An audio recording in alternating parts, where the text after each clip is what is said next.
오늘 이 시간 우리에게 주시는 하나님의 말씀은 신약 성경 베드로후서 1장 1절로 11절 말씀이 되겠습니다.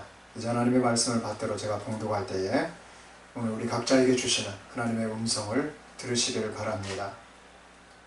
예수 그리스도의 종이며 사도인 시몬 베드로는 우리 하나님과 구주 예수 그리스도의 의를 힘입어 동일하게 보배로운 믿음을 우리와 함께 받은 자들에게 편지하노니 하나님과 우리 주 예수를 알므로 은혜와 평강이 너희에게 더욱 많을지어다.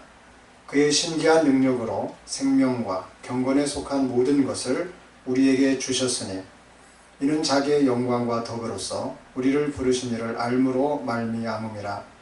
이로써 그 보배롭고 지극히 큰 약속을 우리에게 주사 이 약속으로 말미암아 너희가 정욕 때문에 세상에서 썩어질 것을 피하여 신성한 성품에 참여하는 자가 되게 하려 하셨느니라. 그러므로 너희가 더욱 힘써 너희 믿음의 덕을, 덕의 지식을, 지식의 절제를, 절제의 인내를, 인내의 경건을, 경건의 형제 우애를, 형제 우애의 사랑을 더하라. 이런 것이 너희에게 있어 흡족한즉 너희로 우리 주 예수 그리스도를 알기에 게으르지 않고 열매 없는 자가 되지 않게 하려니와 이런 것이 없는 자는 맹인이라. 멀리 보지 못하고 그의 옛 죄가 깨끗하게 된 것을 잊었느니라. 그러므로 형제들아 더욱 힘써 너희 부르심과 택하심을 굳게 하라. 너희가 이것을 행한즉 언제든지 실족하지 아니하리라. 이같이 하면 우리 주 곧 구주 예수 그리스도의 영원한 나라에 들어감을 넉넉히 너희에게 주시리라. 아멘. 베드로 전서는 로마 제국의 그 판도 안에서 이질적인 존재들로 업신여김을 받고 또 오해받고 핍박을 받는 그러한 유대 그리스도인들 그 성도들을 위해서 베드로가 기록한 서신입니다. 그리고 베드로 후서는 일종의 베드로의 유언장이다 이렇게 보면 됩니다. 왜 그러냐면 베드로가 주 68년경에 순교를 하게 됩니다. 그러니까 그 순교를 앞두고서 이 로마 그 지배 안에 있던 그런 유대인 공동체들에게 마지막으로 쓰는 편지. 내가 죽어도 이렇게 살아라. 내가 이 세상에 없어도 꼭 이렇게 살아야 된다. 이렇게 유언을 담았다라고 하는 것입니다. 보통 이것을 그래서 언제 기록했다고 보느냐? 한 60년경, 주후 60년경. 베드로가 죽기 한 8년 전쯤 기록했을 것이다. 이렇게 학자들은 추정을 하고 있습니다. 자, 베드로 전서에서 중점적으로 다뤘던 내용이 뭐냐? 환난, 핍박에 관한 것들이었습니다. 당시 로마 사회에서요, 예수님을 믿는 사람들을 핍박했어요. 일도 주지 않았어요. 먹을 것도 안 줬어요. 죽였어요. 황제 숭배 사상 때문에 황제를 신으로 모시도록 했는데 기독교인들은 황제가 신이 아니야. 우리가 믿는 예수님만이 신이야. 베드로가 사도들이 가르치는 전하고 있는 그 복음, 그 천국의 통치자 만왕의 왕이신 그분 예수님이 진짜 신이시다. 그분은 부활하신 분이시다. 죽음과 사망의 권세를 뛰어넘으신 분이시다. 그러면서 예수님을 신으로 숭배하니까 로마 사람들이요 죽이기 시작한 거죠. 그게 베드로 전서의 내용입니다. 그러나 베드로 후서는 유대 믿음의 이 공동체들에게 거짓 선지자들의 이단적 가르침으로부터 온전한 믿음을 가지라 이런 내용으로 되어 있습니다. 당시에 지혜 종교가 있었어요. 지혜 종교는 초기 영지주의자들이었습니다. 이 영지주의자들은 어떤 사람들이냐면 영은 소중해. 영은 깨끗해. 근데 육은 무익하고 육은 더러워. 그러니까 영만 소중한 거예요. 영만. 육체적으로 죄를 지을 수 있는 거예요. 그 막 죄를 짓는 사람들을 그냥 놔둬. 왜냐하면 우리가 육체로 살기 때문에 육체는 죄를 지을 수밖에 없어. 그거 가지고 뭐라고 하지 마. 근데 베드로 사도나 예수님 그렇게 가르치지 않았어요. 어떻게 가르쳤느냐? 육체적인 그 죄의 옛사람의 모습을 벗어버려라, 이렇게 늘 얘기를 했습니다. 그러면 초기 지혜 종교라고 불렸던 이 영지주의자들과 예수님과 사도들의 의견이 대립이 되어야 한대요. 대립이 되는 거예요. 한쪽은 회개해야 되는 거예요. 회개. 죄를 짓지 않도록 회개해. 근데 여기서는 어차피 육체는 더러운 거야. 죄를 짓는 거야. 그러니까 내버려 두는 거예요. 그럼 이게 안 맞는 거죠. 이런 가르침이. 결정적으로 튕기는 거죠. 이때가 베드로 때 심했다는 거예요. 그래서 베드로가 죽기 직전에 이 내용을 기록한 것입니다. 그렇게 살지 말아라. 우리는 온전한 믿음의 삶을 살아야 된다. 내가 비록 죽을지라도 너희들 그렇게 살지 말고 내가 믿었던 예수님, 내가 바라봤던 예수님, 나와 함께 생활했던 예수님은 이런 분이셨다. 그분의 가르침은 이런 것이었다. 그러므로 우리는 예수님을 닮아가야 된다. 그래서 영원한 구원에 이르러야 된다. 이것을 당부하고 싶었던 거예요. 어떻게? 베드로후서 이 서신을 기록함으로써 그 당시에 유대 그리스도인들한테 이것을 꼭 전하고 싶었던 것입니다. 자, 이러한 분위기 가운데 베드로 사도를 통하여서 오늘 우리 주 예수님께서는 오늘을 살아가고 있는 저와 여러분들에게 그렇다면 무엇을 지금 이 시간에 말씀하기를 원하시는가? 베드로후서 1장 2절 말씀 중심으로 우리가 한번 살펴보면은 하나님과 우리 주 예수를 알므로 라는 말씀이 있습니다. 제가 오늘 이 말씀을 주제로 삼았죠. 하나님과 우리 주 예수를 알므로, 그것을 우리가 주제의 말씀으로 삼고 본문의 말씀을 몇 가지로 살펴보면서 은혜를 나누는 시간이 되기를 원합니다. 자, 첫 번째로 하나님과 우리 주 예수를 알게 되면 따라서 하겠습니다. 내 자신을 볼 수 있습니다. 베드로는 자기 자신에 대하여 예수 그리스도의 종과 사도로 시몬이었던 자기 자신을 소개합니다. 시몬은 예수님을 만나지 않고 살아가던 세상에서 자기가 가진 이름이었습니다. 그러나 베드로는 예수님께서 만나주시고 예수님께서 교회를 위하여서 지어주신 새로운 이름이었습니다. 오늘날 우리도 교회에서 성도의 이름을 통해서 직분을 갖게 됩니다. 집사, 안수집사, 권사, 장로로서의 평신도의 직분의 이름이 있고 전도사, 목사로서의 목회자의 직분의 이름이 있습니다. 예수님을 만나기 전에는 또 예수님을 믿기 전에는 우리는 우리 이름으로 살아갑니다. 그러나 예수님을 만나면 우리의 이름은 없어져 버립니다. 왜요? 하나님께서 주신 직분의 이름으로 바뀐다는 거예요. 김 권사님, 김 장로님, 김 목사님 하고 바뀌어버려요. 네. 왜 그런가?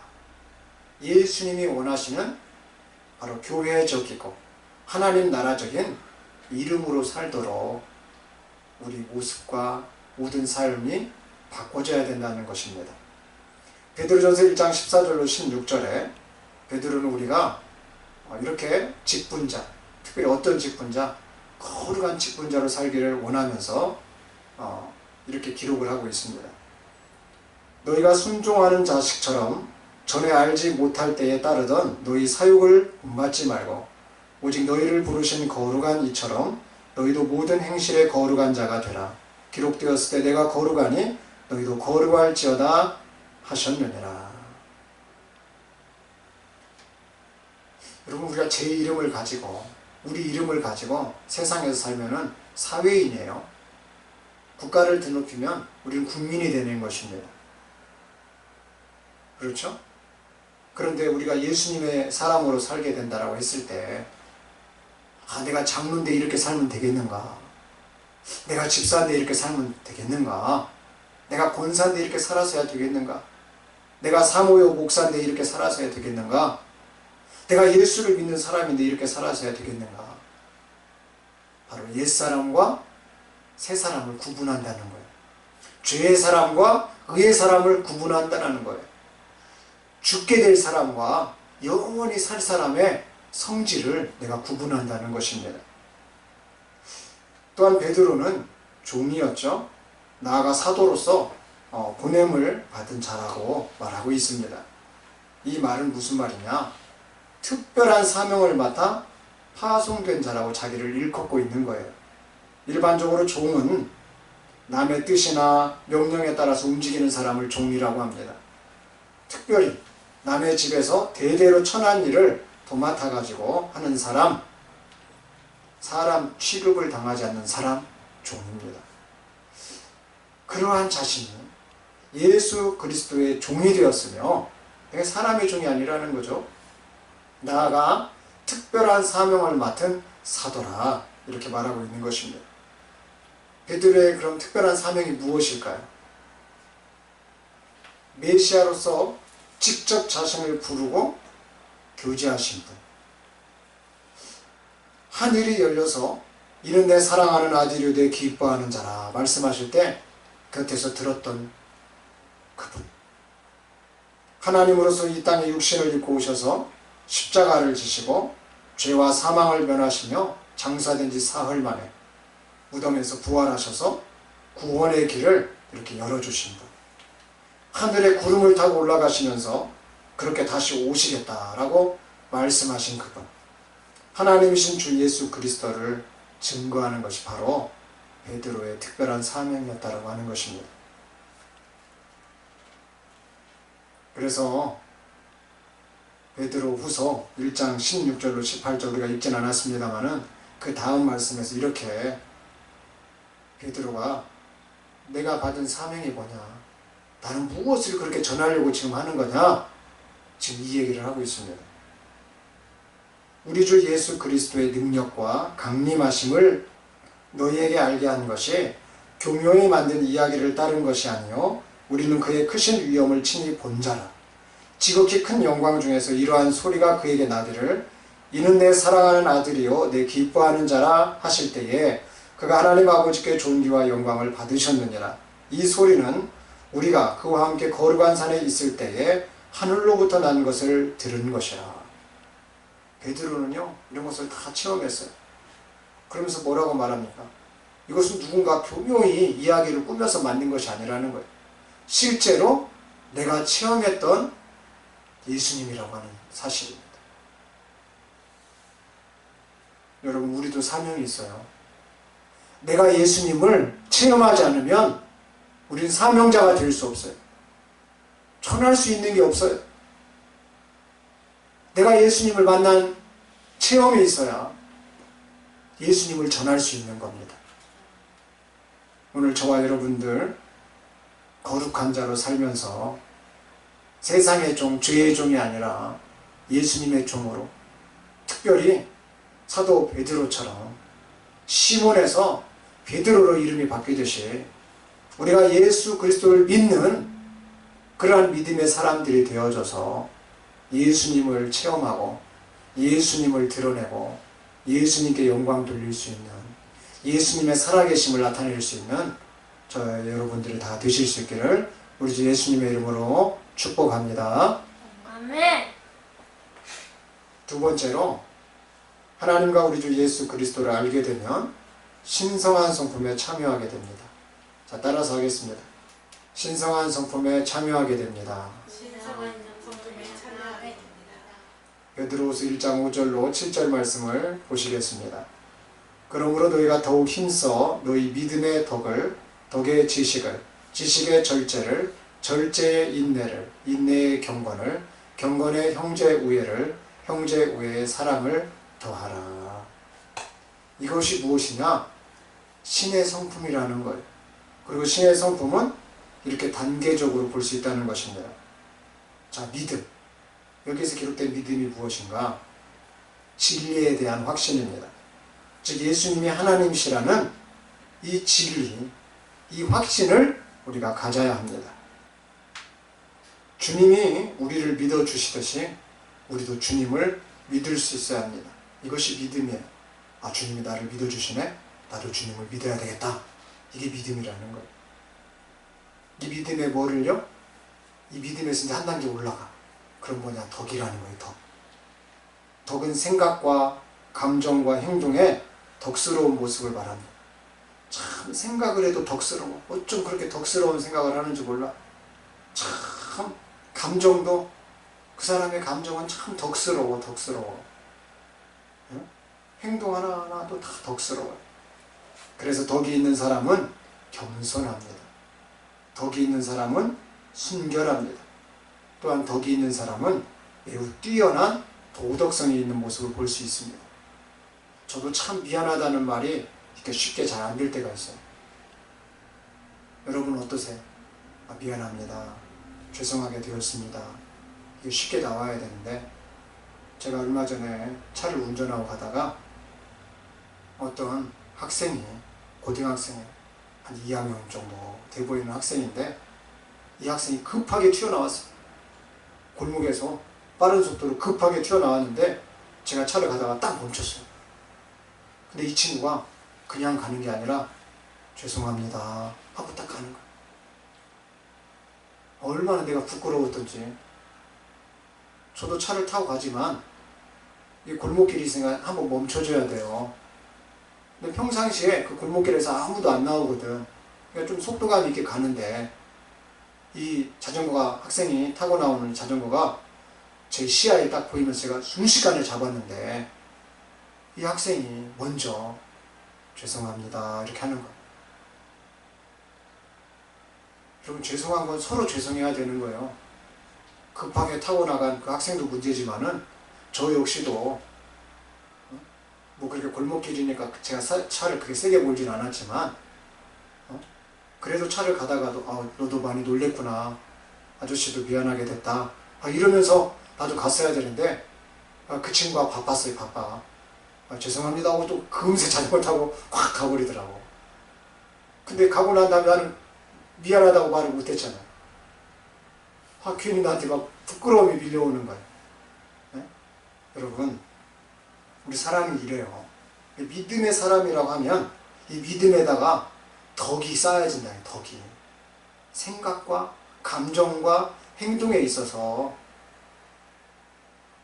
뛰어난 도덕성이 있어야 된다고 하는 사실입니다. 자, 이제 여기 보세요. 믿음 한 단계 올라왔어요. 덕. 그 덕에다가 무엇이 또 업그레이드가 되느냐? 한 단계 더 지식입니다. 지식. 지식은 일반적인 상식을 포함합니다. 그러니까 이 지식이 있는 사람은요, 세상의 것들도 빠삭하게 잘 안다는 거예요. 그리고 나서 거기다가 더 나아가서 예수 그리스도를 함께하는 지식이라. 여러분, 세상의 모든 것은 알지만 예수님을 모르는 것을 지식 있는 사람이라고 하지 않습니다. 근데 예수님을 알아요. 그럼 예수님을 아는 사람이 세상의 것을 모르냐? 아닙니다. 신기하게. 예수님을 아는 사람은 세상의 것도 그 이치가 아주 드러날 정도로, 그 속을 다 꿰뚫어 볼 정도로 알게 된다는 거죠. 자, 믿음의, 덕의, 그 다음에 지식까지 우리가 살펴봤습니다. 자, 그 다음 신의 성품. 이제 어디까지 올라가느냐? 이제 절제입니다. 절제는 자제라고 하죠. 자제. 자기 통제라고 합니다. 자기 감정, 자기 욕망을 억제하는 것입니다. 특별히 금욕을 말할 때 이 자제한다는 말을 씁니다. 여러분 보세요. 내 감정이 있어요. 나의 욕망이 있어요.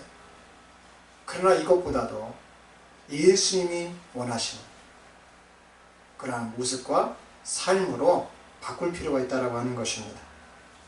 그래서 자기 절제를 잘하는 사람들은 신의 성품에 참여하게 된다. 여기서 더 나아가면은 인내라고 말하고 있습니다.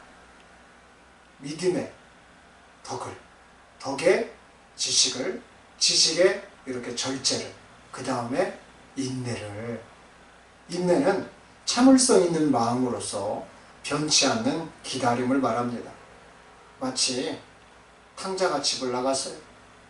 둘째 아들이 집을 나가버렸어요. 그러나 아버지는 한시도 둘째 아들 생각을 안 한 날이 없다. 그렇게 참을성 있게 기다려주는 것. 제정신으로 돌아오도록, 바른 삶으로 돌아오도록 참을성 있게 기다려주는 아버지와 같다. 탕자를 기다리는 아버지의 마음이 바로 인내입니다. 얼마나 힘들겠어요. 그러나 기다려주는 것입니다. 믿음의 덕의 지식을, 지식의 절제를, 절제의 인내를, 인내에 그 다음 무엇입니까? 경건은 복음을 깨닫고 예수님의 가르침에 따라서 거룩한 삶을 사는 것을 말합니다. 경건하기 위해서는 그럼 어떻게 해야 되느냐? 늘 말씀으로 나를 체크해 봐서 내가 말씀에서 벗어났으면 정정을 하는 회개가 필요합니다. 이걸 경건이라 그래요. 매뉴얼은 하나님 말씀이에요. 그 율법의 말씀을 거울처럼 나에게 들여다봐서 맞는지 안 맞는지를 보는 거예요. 우리 학생들이 시험을 봅니다. 그럼 OMR 답안지를 쓰죠. 제가 학교 다닐 때는 OMR 답안지에다가 선생님이 구멍을 뚫으라고 했어요. 구멍. OMR 답안지에다가 정답을 다 알려준 다음에 구멍을 뚫어요. 그리고 내가 쓴 것을 딱 거기다가 OMR 답안지를 대보면 색깔이 다 나옵니다. 그럼 내가 몇 점이 맞았는지가 다 표가 나요. 이런 거하고 똑같다는 거예요. 하나님 말씀에다가 다 내 삶을, 나의 언어를, 나의 행동을, 나의 가치관을 하나님 말씀에다 딱 들여다보면은 틀렸는지 맞았는지, 지금 부적절한지 적절한지 다 이렇게 알게 된다라고 하는 것입니다. 이것이 회개라고 하는 거예요. 회개. 그래서 경건한 사람들은, 경건한 성품을 가진 사람들은 하나님 말씀을 통해서 내 자신을 회개한다. 이 경건 다음에 뭐죠? 형제 우애입니다. 여기서의 형제 우애는 신약시대, 특별히 초대교회의 형제 우애를 뜻합니다. 예수님 안에서 그리스도인들이 서로를 진심으로 사랑하고 아끼는 모습입니다. 내가 가진 것은요, 내가 2개를 가졌어요. 그럼 하나를 반드시 나눕니다. 3개를 가져도 내가 하나를 갖고 2개를 나눕니다. 이게 초대교회의 형제 우애였어요. 지금의 형제 우애하고는 차원이 다릅니다. 지금은 내가 가지고 있는 것에서 조금을 나누지만은 초대교회는 그러지 않았다는 거예요. 완전히 다 나눴다는 거예요. 완전히. 자기들의 가진 모든 재산까지도. 그래서 예수님도 부자 청년한테 그런 얘기를 했잖아요. 내 재산을 다 팔아서 다 가난한 사람들에게 나눠주고 나를 쫓으라. 그러니까 부자 청년이 예수님의 그 말씀을 내가 못하겠다. 그리고 예수님 못 따랐어요. 못 따라. 얼마나 안타까워요. 너에게 한 가지 부족한 것이 있다. 돈이 다가 아니다. 그 돈을 버리고서 나를 따를 수 있겠느냐 했을 때, 돈을 가지고서 부모를 섬겼습니다. 돈을 가지고 있었기 때문에 형제도 사랑했습니다. 돈을 가지고 있었기 때문에 정말 불쌍하고 어려운 사람도 다 도울 수 있었습니다. 그런데 이제 마지막 문제, 이제 예수님이 선택하라는 거예요. 너 나를 선택할래? 돈을 선택할래? 그런데 그 마지막 선택지에서 이 부자 청년은요, 돈을 선택하고 예수님을 선택하지 못했습니다. 형제 우애, 바로 그런 거예요. 나의 모든 것을 다해서 사랑하는 거, 나눠주는 거, 그 삶을 말합니다. 이제 마지막 정점입니다. 신의 성품의 정점이 무엇이냐? 사랑입니다. 사랑. 이 사랑은 제사를 말하는 단어입니다. 즉 하나님께서 가장 좋아하시고 기뻐하시는 모습입니다. 우리가 이 사랑의 자세를 지니게 될 때 하나님은 그러한 나를 기뻐하시는 제물로 삼아주신다. 자, 그럼 단계가 있습니다. 이렇게 처음에는 믿음부터 시작을 해요.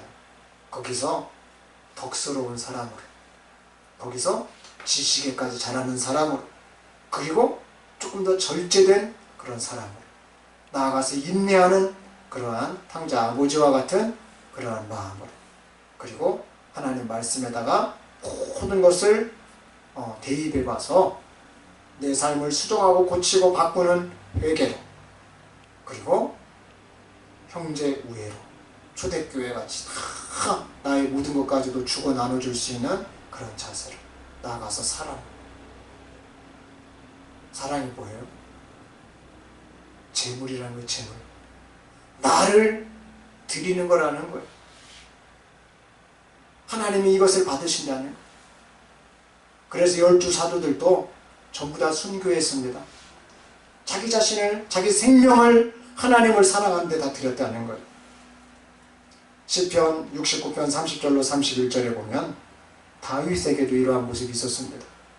하나님을 사랑했던 다윗, 하나님의 이름이 블레셋과 골리앗에게 무시당하는 것을 매우 싫어했던 그 다윗, 수많은 어려움 가운데서 하나님에 대한 믿음을 잃지 않고 여전히 하나님을 주로 삼고 기도하며 의지하며 사랑의 마음을 담아 감사함으로 찬송했던 그 다윗의 고백입니다.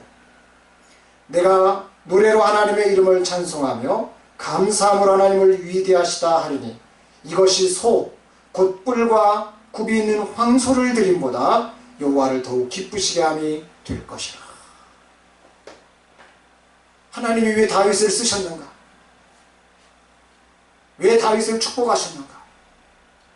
그것은 황소를 드리는 것보다 내가 하나님을 사랑했다는, 내가 하나님을 찬송할 때 그렇게 했다는 것, 굽이 있는 황소를 드려가지고 하나님 앞에 드리는 그런 마음을 뛰어넘어서 내가 하나님을 찬양합니다. 나에겐 절대 하나님밖에 없습니다. 나를 만드신 하나님, 내가 정말로 주님을 찬양합니다. 나의 어려운 고비고비마다의 역사하신 하나님, 내가 찬양합니다. 나는 하나님 앞에 감사하지 않을 수밖에 없습니다 하면서 찬양을 드리고 시를 읊었던 이 다윗을 하나님께서 이렇게 높여주셨다라고 하는 거죠. 그러므로 신성한 성품을 오늘 베드로후서의 말씀으로 보면은 사실적으로 이렇게 단계가 있음을 알 수가 있는 것입니다. 우리들의 믿음의 이 삶의 단계가 다 다르겠지만 오늘 이 말씀으로 우리 자신들을 살펴보기를 원합니다.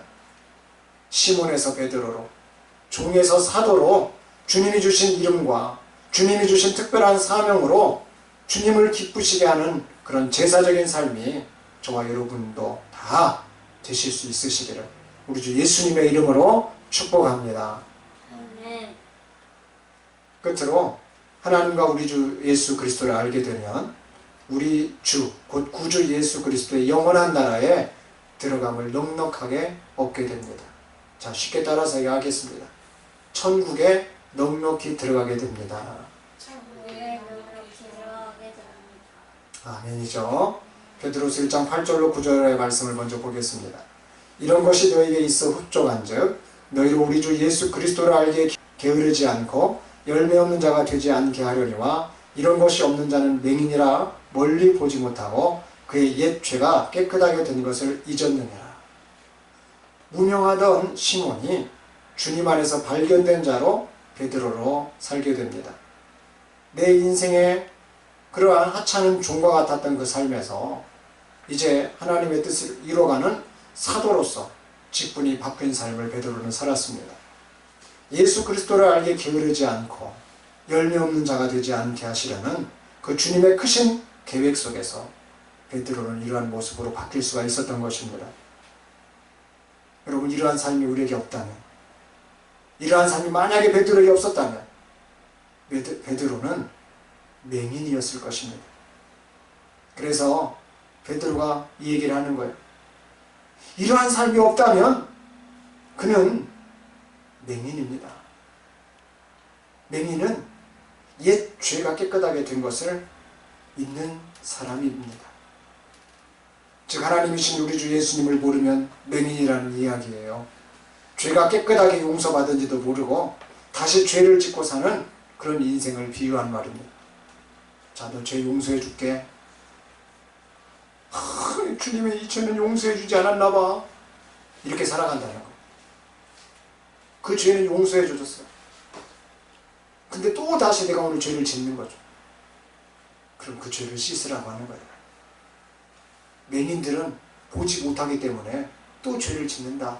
이런 또 역설적인 말인 것입니다. 이게 여러분, 보여지면은 우리가 어지럽혀졌을 때 방이 보여지면 치우지 않겠어요? 근데 맹인은 보여지지 않기 때문에 치울 수가 없어요. 옆에 쓰레기가 놓여져 있어도 보여지지 않기 때문에 만져서 이게 뭐가 있다고 이 쓰레기인지 분리해서 치워야 됩니다. 우리 눈이 맹인이 되면 죄가 보이지 않습니다. 우리 눈이 맹인이 되면 하나님 말씀도 안 보여요. 우리 눈이 맹인이 되면 예수님도 안 보여요. 그래서 다시 죄를 짓고 사는 인생으로 전락한다. 예수님이 그래서 이러한 말씀을 하시는 거예요. 마태복음 13장 13절에 그러므로 내가 그들에게 비유로 말하는 것은 그들이 보아도 보지 못하며 들어도 듣지 못하며 깨닫지 못하느니라. 마가복음 8장 18절에 너희가 눈이 있어도 보지 못하며 귀가 있어도 듣지 못하느냐 또 기억하지 못하느냐. 누가복음 8장 10절에 이르시되 하나님 나라의 비밀을 아는 것이 너희에게는 허락되었으나 다른 사람에게는 비유로 하나니 이는 그들로 보아도 보지 못하고 들어도 깨닫지 못하게 하려 함이라. 요한복음 9장 39절에 예수께서 이르시되 내가 심판하러 이 세상에 왔으니 보지 못하는 자들은 보게 하고 보는 자들은 맹인이 되게 하려 함이라 하시니라고 말씀합니다. 눈을 가지고 있지만 예수님을 보지 못하는 사람, 귀를 가지고 있지만 예수님의 말씀을 듣지 못하는 그 사람, 하나님 나라에 대해서 들어봤지만은 또 하나님 나라에 대해서 배웠지만은 그 천국에 대해서 확신을 가지지 못하는 사람, 깨닫지 못하는 사람, 이들은 다 눈이 있어도 보지 못하고 귀가 있어도 듣지 못하며 또 하나님의 역사를 깨닫거나 기억하지 못한다. 예수님이 이렇게 말씀하고 있는 것입니다. 저와 여러분은 베드로처럼 예수님과 함께 생활하고 예수님의 모습을 보고 예수님의 이적을 본 사람들이 아닙니다. 그렇다고 마음이 우리가 무거울 필요는 없어요. 왜냐하면 사도 요한을 통해서 예수님은 우리에게 다음처럼 또한 말씀하시기 때문입니다. 요한복음 20장 29절 말씀입니다. 예수께서 이르시되 너는 나를 본고로 믿느냐? 보지 못하고 믿는 자들은 복되도다 하시니라. 그러므로 우리는 예수님을 보지 못했지만은 본고로 믿을 수 있어야 합니다. 우리 주 예수님을 그렇게 또한 알기에 힘써야 합니다. 시몬이었던 자를 베드로로, 죄의 종이었던 자를 예수 그리스도의 종으로 사도로 부르시고 택하신 그 주님을 이 시간도 바라보실 수 있기를 바랍니다. 이렇게 믿고 우리가 살아갈 때 우리는 실족하지 않게 됩니다. 우리 주 곧 구주 예수 그리스도의 영원한 나라, 그 천국에 우리가 그렇게 함으로써 넉넉히 들어감을 얻게 될 수가 있다라고 하는 사실입니다. 기도하겠습니다.